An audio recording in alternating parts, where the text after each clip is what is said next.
Welcome back to the Brew Crew podcast, everyone. This is day 18 of the Brew Crew podcast Advent Extravaganza. I think I got it right.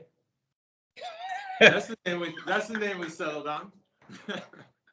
I've been making it a whole thing, but with you, of course, I'm gonna make it what it's supposed to be, and that's what we do. We just accommodated the whole Chuggalo nation by getting together and Skyping it in, because we're not together. We're separated by geography. So the best part is, so I'm driving away from my house. JT and I, full disclosure, live 20 minutes away. I'm about 2.5 hours away, and he texts me at like 6:30 this morning. He goes, "You know what, Matt? Let's do an episode today." I'm like, "Great. Now wait till I get out of the state, out of the zip code, out of the region, and then we'll do it today." Excellent planning. It worked out. I knew you were gone. That's why it made so much more sense. Since you've been gone, I don't want to get DCMA'd. I sound really good, especially yeah. We will get hit on that. Hit and hitted. Yeah. Chuggalos still? I knew you were away. Otherwise, I could just say, why don't we pop over? But since I figured you had left a long time ago. Since you've been gone. 3:30 in the morning. What time did you leave? 5:28. 5:28. Wow. Look at that. He knows it by the minute. Wow. How long of a drive is that? We did it in just under 6.5. We did 2 stops. We gassed once, and then we stopped at Butcher. Ooh. That's making good time. What'd you get? We killed it. Prime rib, beef jerky, 6-pack of Two-Hearted, horseradish, and some dog bones.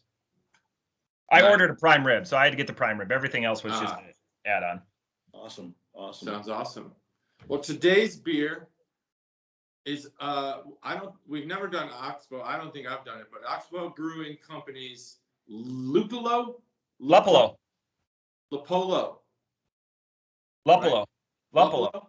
Yep. Okay. Well, it is a dry hopped pilsner that they describe as an Italian style pils. So that's why I thought maybe Luppolo, because that sounds Italian. Luppolo. That's Italian. I probably just said something horrible in Italian. Yeah, you did. It's pretty insulting. You said hops. Well, if you say it correctly, it's hops. If you say it incorrectly, it's a swear word about Matt's mom. Whoa, specifically? I would never do that. I was about to say, Chuggalos, Phil, you're the culture aspect of this. We're swine. You're the one that's worldly traveled and everything like that. What does it mean? What does hops. it mean? It means hops in Italian. It means hop. That's so believable. It is. That's what it means. That's actually if we take nothing else away from this review, not that I'm presupposing or predestinating anything, but if we take nothing else away, we've learned a fun new Italian beer phrase. Do you think the significance, maybe it's 7 hops? No, I don't know. That's so they can make the crossword. Look at the red. Yeah. 7 hops. That's this 7 is hops. not to reveal the can art early, but this is the style of text from the that Drake song. He had something. It's like the call me on my cell phone song. Yeah. There was some text in there that was like this. Well, I'll have to find it. But if you are into numerology and the number 7 means anything to you, check this out. In the small print, production time 6 weeks, enjoy within 1 year. 6 and 1 is 7. Well, there you go. Ooh, that's a little spooky. As all the Chuggalos know, I don't look at this stuff because I enjoy my beer with condoms. That's right. All right, Oxbow, let's break into this so we can start drinking it. I'm not locked and loaded yet. Scott is. You? Good? Prep. 3, 2, 1. Oh, terrible crack, but that's okay. All right. We have an Italian-style pils from Oxbow Brewing. Oxbow Brewing out of Newcastle, Maine. They actually converted an old barn into a brewery, and they used the water from the local spring, apparently soft water. What is this research? Beer. Look at that. I had to do research. Wow. What is this research? I wanted to give Matt an early Christmas present. I literally have nothing else to say. That concludes this episode. Well, thanks. Okay. Those were the only 2 things that I know. Wow. About this brewery. If you go to the About Us, my big takeaway, so oxbowbeer.com, if you go to the About Us. It's the longest. It was like somebody graduated from college in brewery sciences, and it was like your thesis is the About Us for your webpage. Yeah. It's the most words I've ever seen before. They're on the River Dyer. It's an incredible amount of information to distill for a brewery that I haven't heard or been able to enjoy till today. I did also see that they take their style from European brewing. Now it's odd because, and I thought about this yesterday. Went to King's Table, which I saw that you were at Thursday. My original plans were to go Thursday. We would have met up, but I went yesterday, and I was thinking, Ohio craft breweries, they don't seem to take themselves too seriously. But so we're not used to that type of language. But these guys, obviously, it's a craft and it's honed in. Whereas, you get a lot of jokes, a lot of funny can art in Ohio. Maybe these guys are just a little bit more serious about their craft. Not that the people in Ohio aren't serious about their craft, but it's a little loosey-goosey. Right. Here in Ohio. They're okay. So it's they're not afraid to make a joke. Yeah, it's a little more freedom, less regimented. So Oxbow is only going to be the second beer I've had from Maine. We've had Maine Brewing Company, which is like the big one everyone knows, breakfast, lunch, and dinner. It's JT, this might jog your memory. Maine is just the white Stark label with just Maine, and then it'll say lunch or whatever beer it is. That's all it is. It's a white Stark. We had and that very much lauded. We didn't have that then.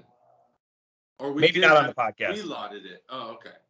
Not on the podcast. All right, so I haven't had it. Very much lauded. I like lauded beers. Sometimes. BCBS they had on tap at King's Table. I don't know if you had it. They did. No, there was. I had to go there to deliver a couple of Christmas cards and have a closeout meeting with some coworkers. But they were hammered, and I texted my my bartender, and she's like, Thursday would be better than Friday to come. Yeah. It was pretty busy. Every table was full. Yeah. Yep. Got some tots. Ate them with ketchup, which I know you love. I got tots. I got my chicken Philly cheesesteak.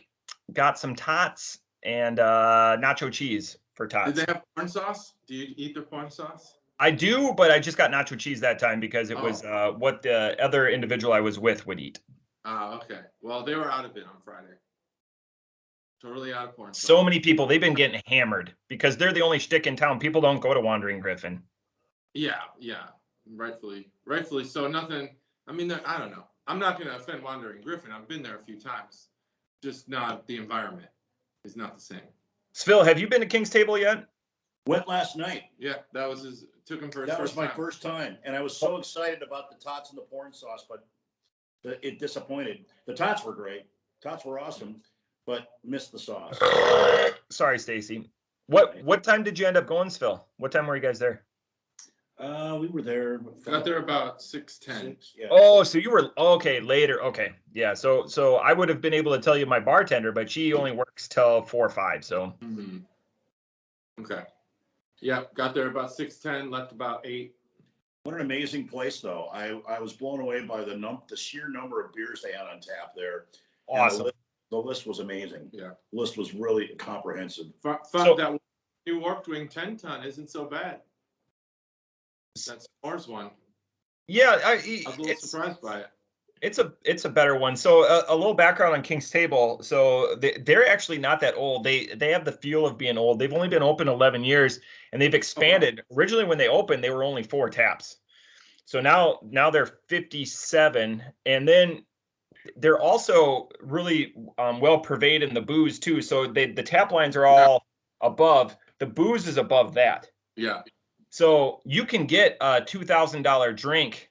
There's a couple of offerings there. Like they'll have like a 50-year Scotch or a 75-year. They have some offerings. If you ever get the liquor menu, you can walk out of there spending a couple $100. It's not as well versed or as advertised as like Century Bar is for the hyper localized Dayton group. But they have some offerings that would blow your socks off. It's like, wow, really, in this like divey-esque, and that's a part of the shtick. And they own it, and it's an amazing place.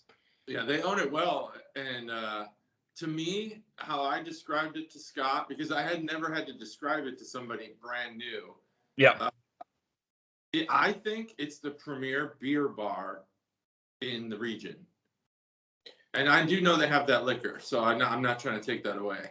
Yeah. But I don't think I'd want to enjoy a $2,000 glass of scotch with all those other people around. They need to have like a private booth that you can go in, maybe have like the walls be screens, and it just like takes you to a forest. They could spray some, scent in there, and you get your $2,000 drink. And they're like, you've just unlocked the booth, and they send you in there, and you just enjoy it. It's interesting. There's a couple of like that what you're talking about. So like if you get like so in Wisconsin or in Minnesota, you get like the old 96er, if you will. You get your own table, your own booth.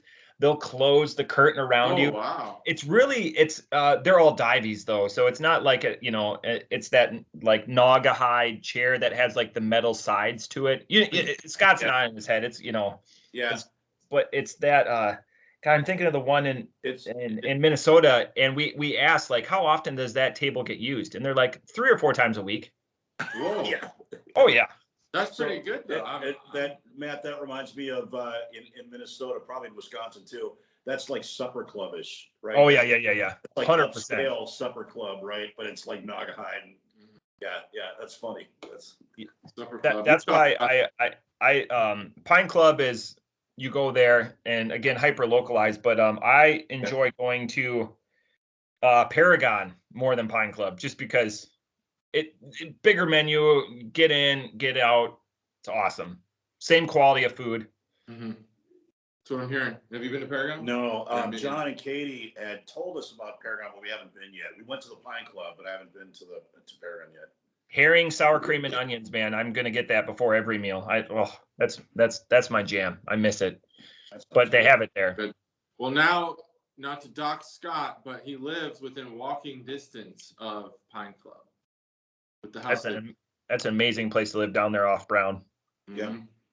I love it. Down off Brown. Off the Shantz and what's the major cross street? Well, it's Far Hills, really. I mean, Brown just Street. Just Google Chuggalos SFIL. Yep. You'll be invited to the fan club.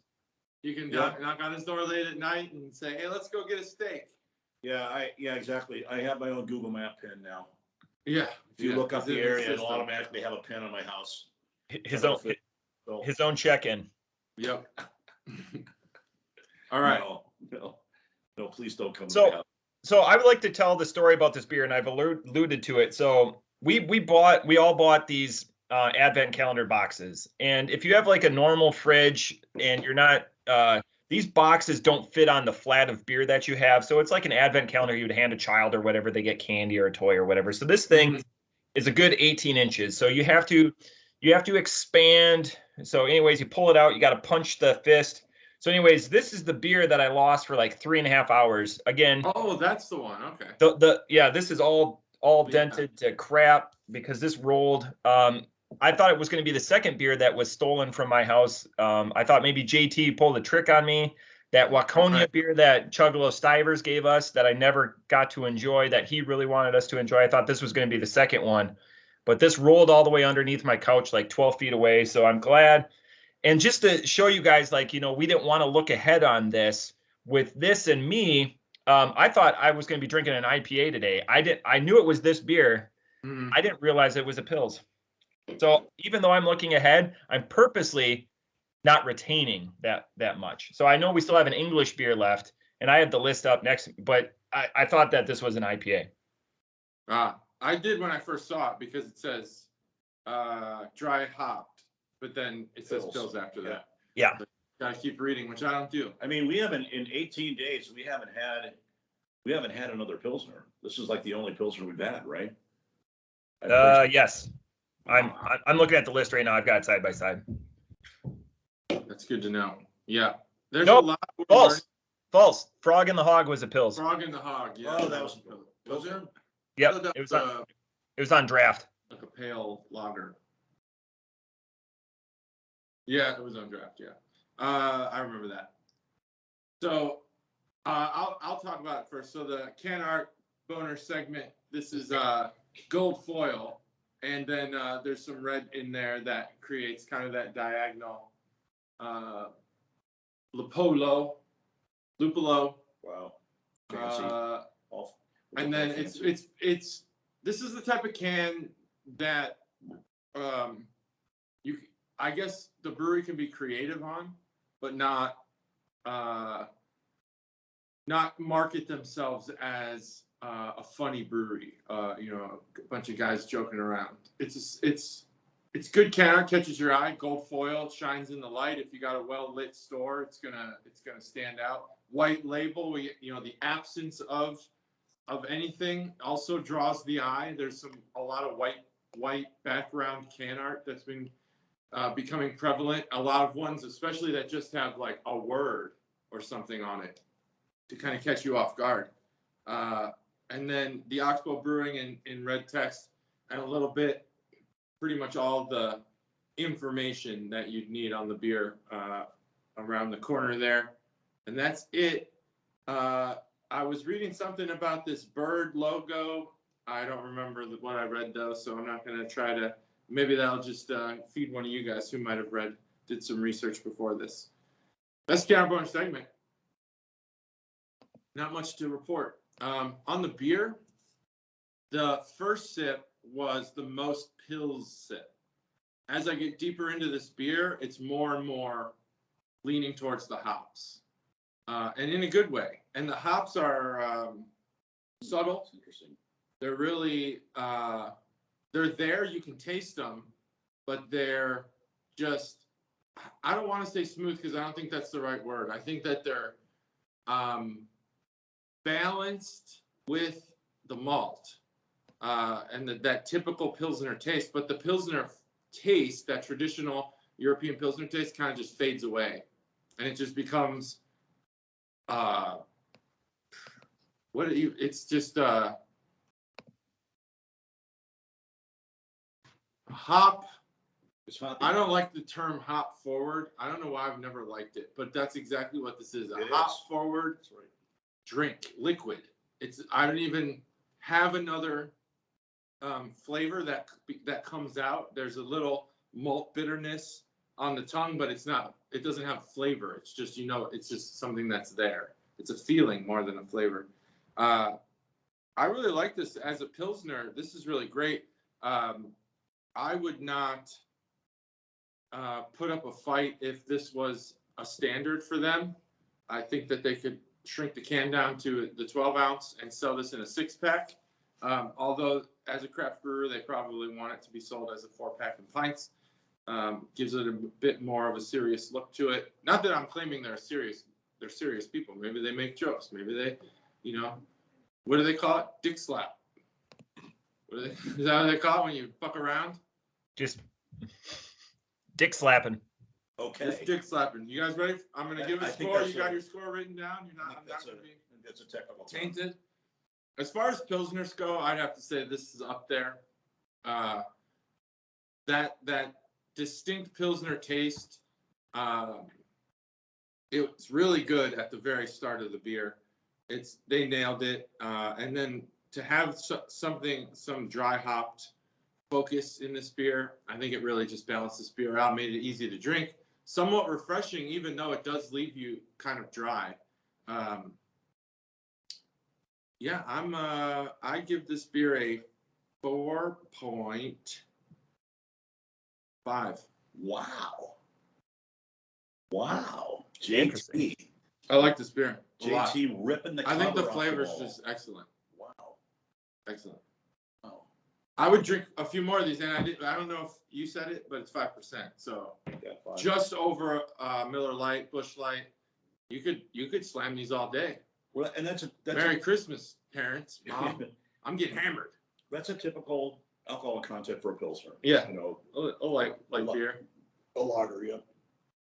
All right, who's next? Awesome. I will take it. So I'm going to use I like using technology. So I'm going to share my screen and I'm going to show you guys. I like this. Sharing screens just like this is Maine Brewing Company. So if anything, if I'm going to talk about art, these are two Maine brewers, and if anything, their art is understated. Mm-hmm. So that's the assortment of Yeah, just That's what we were thinking when you used the term dick slap. Dick slap. We're thinking understated and dick slap. Understated, yeah. so that's my if you ever see this Maine Brewing or Maine Beer Company, please buy it up because it's excellent stuff. So I'm going to. The bottle's beautiful. The bottle's Yeah. beautiful. So I'm going to go into my deep repertoire of European beers. This is Pilsner Urquell without the stank. It's different. It's got the Euro flavor where it's got a unique blend. It's not meant to appeal to the masses. It's not your Miller Lite. It's not your Bud Light. Again, I know Pilsner Lager comparing it. It's got a difference to it that's not the stank of Pilsner Urquell or Carlsberg, or what's the other big one out of the Netherlands? Help me out. Green bottle. Grolsch. Grolsch is there too. Crap.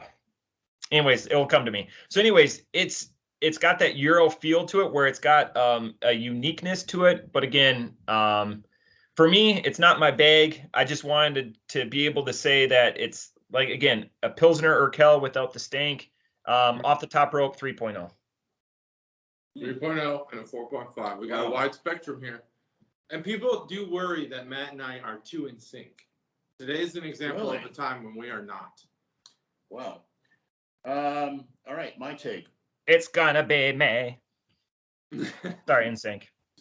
Yes. I think of that every time I say it. Hopefully we don't get DCMA'd for that. We're probably going to. Dang it. Or We'll record this again. Or the one line of Drake I said.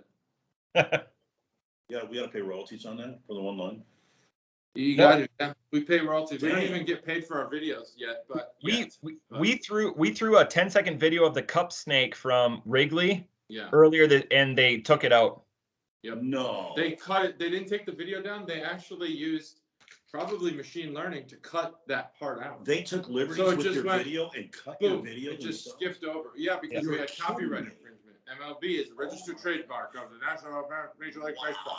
All recordings and you know what they do before every game. Yeah, that's tight. And they do it again in the fifth inning. That's tight. That's too tight. That's tight. It's tight. All right, man. So I love Matt's analogy because I was going to bring up the same thing, and I'll take it a little bit further with the comparison to the European Pilsners, because that's really the home of and still the resting place of Pilsner to me is, Bavaria, Czechoslovakia. You look at Pilsner Urquell, you look at Budvar, two great examples of Pilsner beers, out of Czechoslovakia, where when you take a train ride through Czechoslovakia, that's what you see. You see miles of hops fields. That's I've never done it. Never been to Czechoslovakia. So have you done it? Yeah. Been there twice. Guy. Oh, Heineken was the one you were thinking about? I was like, there's no way it's Heineken. Well, but I like your analogy because Pilsner Urquell is really stinky hops. It's a different kind of hops. Budvar is much smoother. Pilsen is another one that's smoother, kind of maybe in between a little bit, but still smoother a little bit. This is like this is a weird take on it because they dry hopped, and dry hopping typically what that means is they take the hops, and after the fermentation has started, they throw the hops in on top, and they don't mix them in. So they don't mix them into the thing so that the hops distribute evenly in the fermentation process. They hop it on top, which typically means that's where you get that hop forward flavor. And so I'll disagree with you, John, on one thing. The first thing I tasted when I tasted my first taste, I tasted just hops. Oh wow! That's all I tasted was just the real bitterness that you're tasting. It's always hops. The sweetness is always the malt, right? And so you're looking for that. I'm looking for that balance in a Pilsner like this, and it was all hops. I couldn't taste the Pilsner. Oh man, I tasted all Pilsner. And it took me a couple of sips, and then my taste buds, acclimated to the hops, and I could taste the actual Pilsner taste underneath that. But it's still super hoppy, and I like that style. They use noble hops here, which is a crisper, cleaner hop than what Matt refers to as the stinky ones from Urquell. I'm not sure which ones they use. Saaz. Saaz, yeah. Saaz is a very typical one in Germany and also in the Pacific Northwest, but it is stinkier. It does leave that kind of, so it is a cleaner bitterness to it without the overpowering stink afterwards. So I like that part of it, and that made it so that the predominant hops flavor that you get up front. By the way, that's the other thing about dry hopping. You taste the hops up front rather than, on a regular hop, you taste it more on the finish, right? Yeah. So you do get that, but it wasn't so overpowering, after my taste buds settled in. I was finding the balance there, and I like that style. It's a similar style, not a similar flavor per se, but a similar style to the Samuel Adams lager, which uses noble hops too. They don't dry hop though. But you're put to shame here. This knowledge is great. Excellent. Anyway, I liked it. I liked it. It took a while for me to like it. Oh yeah. At first, I was like, little off balance, a little too hoppy, a little too. I just didn't get the hops at first. If I get it in the front, like what you're saying. It's up front, but not until like the second or third sip. Yeah, but you're right too. The thing I totally agree with you on is it's a pretty predominant thing throughout. I mean, this thing is all hops. It's all, look at me kind of thing. With the hops. But that I like that style. I like the Pacific Northwest, style of the West Coast brewing style, which is more hoppy.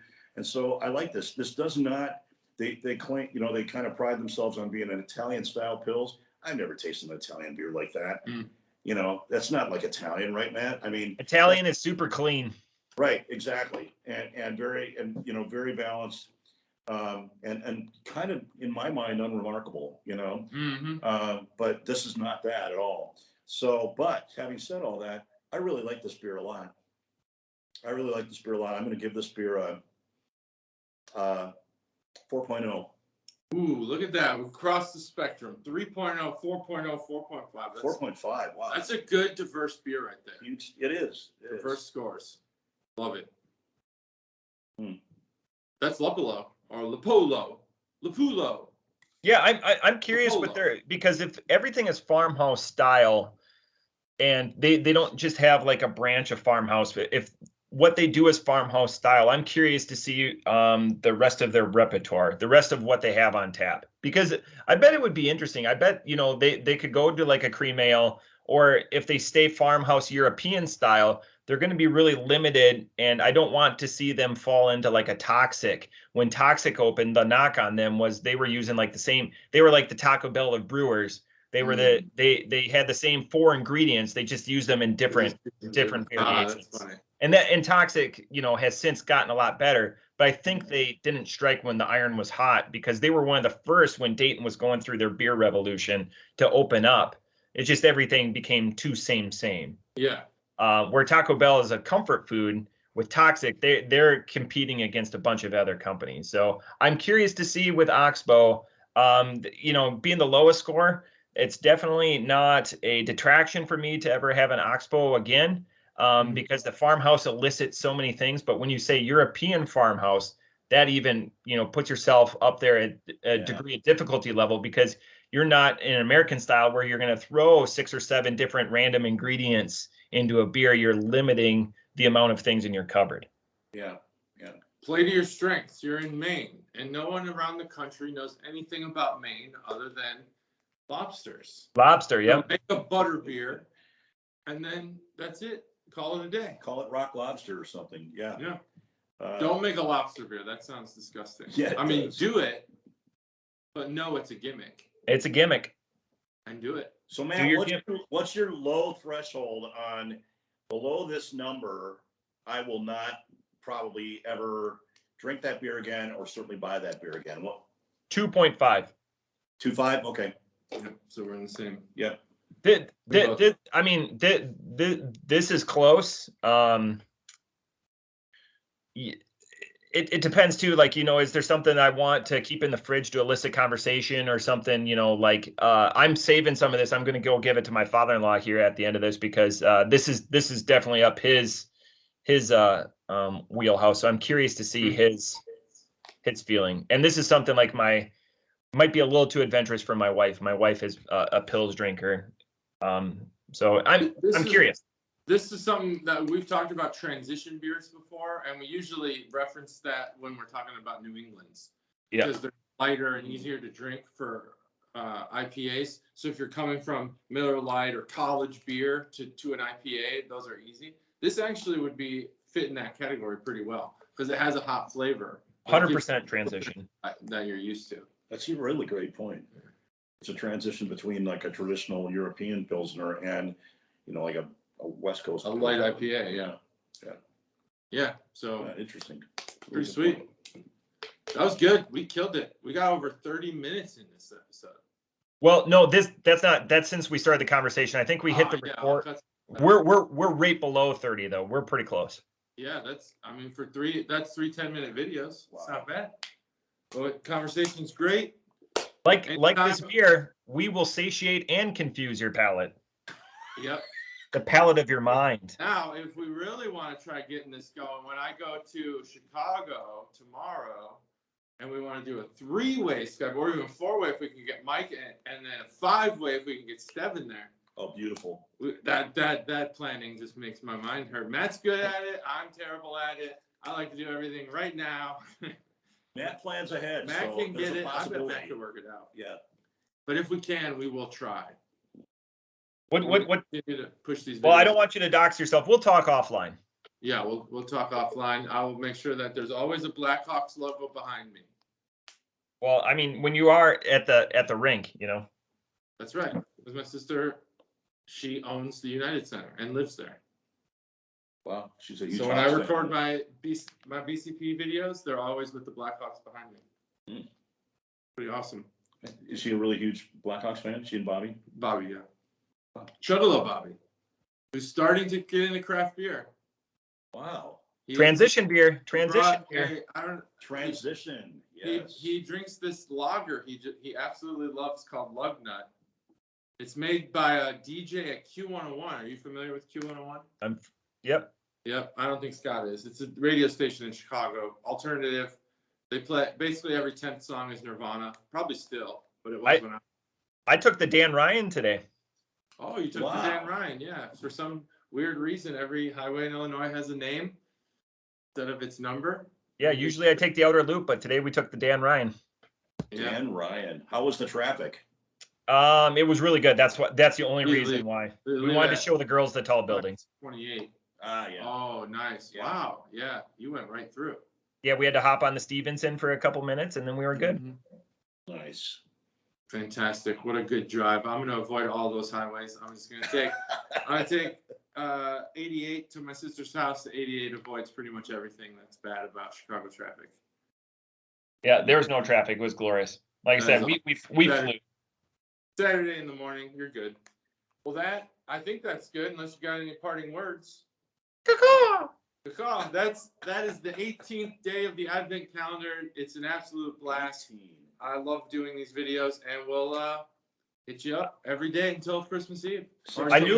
I knew once all three of us were together, I was like, this is going to be the longest day. I knew. Chatty Cathy's. We call it the Brew Crew Winter Solstice. Tell you what, let's cut this, and we'll just do the rest of the days, and we'll just put them in the can right now. We just won't going. Yeah, we'll have them ready to go, ready to post. Nice. You won't be able to walk after. No, Chuggalo SFIL is going to pick up JT like Weekend at Bernie's style and be like, "Hey, here's the 24th beer. What do you think of this?" Yeah, it's really good. I get a vibe. It's so good. Oh, it's the best beer I've ever had. I used to say that I hated stouts, but I love them now. I like the whole thing. The crack is like 7 seconds off. Because you see the other hand on the finger going. My father-in-law just pours the beer on the back of my head. Just he doesn't know he's speechless. There's the summer version of this. You know it's weekend. 24 beers in one day. You know it's Weekend at Bernie's if you see John show up with a bandana on. Yeah. Yeah. Matt's like, exactly. I'm not sure how to prepare this body. I guess I'll put a wrestling t-shirt and a bandana on it. Yeah, we better put a bandana on there. Oh, I would funnel him. I would just put the funnel down his gullet. I get it. I'll get it. I'll drink that beer. That's it. That's day 18, guys. 18. Fantastic, 6 days fantastic left. episode, Matt. Enjoy your family. Let us know how your Phil enjoys this beer. Oh yeah, it'll be out there probably tomorrow. Oh, you're gonna do a video? No, I'm just gonna go ask him. He Alright. won't. I've asked him. He won't. Do audio. Yeah, I'll then try to do audio. Do a montage as a video. Yeah, it's gonna be like the dad from the Goldbergs, where he's just calling me a moron the whole What do time. you call this beer? This isn't beer. All right, that's it. That's episode, whatever, 18 of a million. See y'all later. Bye bye. See ya. Bye.